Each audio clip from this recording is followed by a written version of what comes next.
full of grace.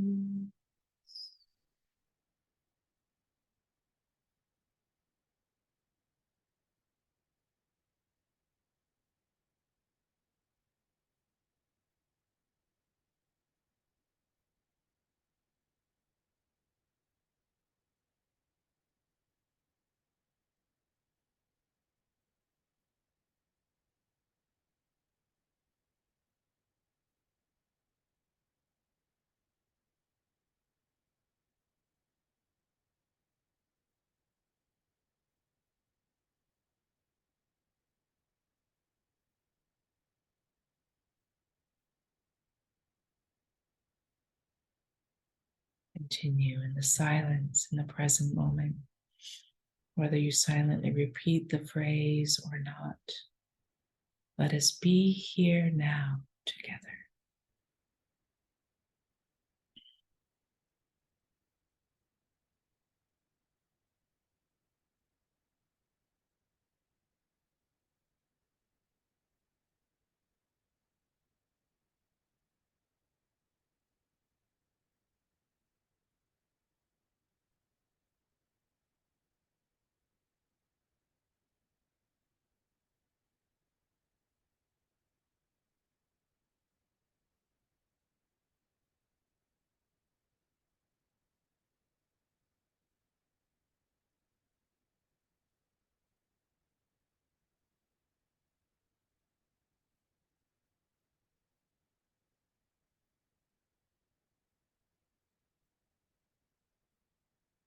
Let's send a blessing out to each other,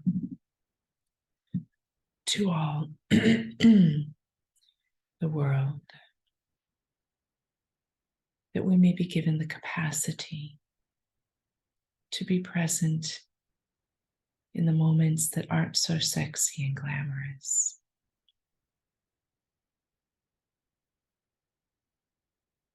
In the moments that are fraught with true uncertainty. We can be here now together.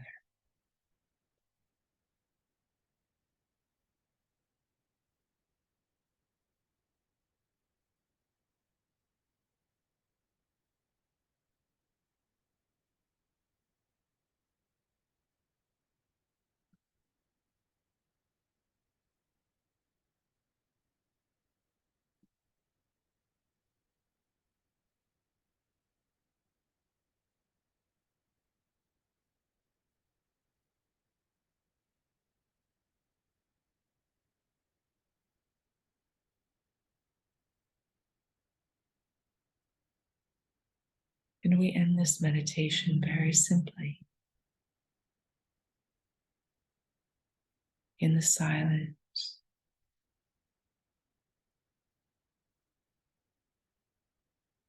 leaving it very open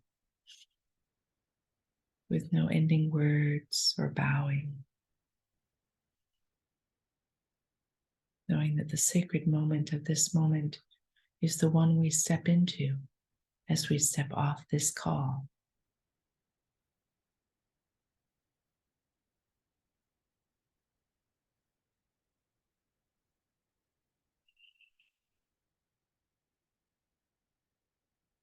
And with that, I invite you to open your eyes.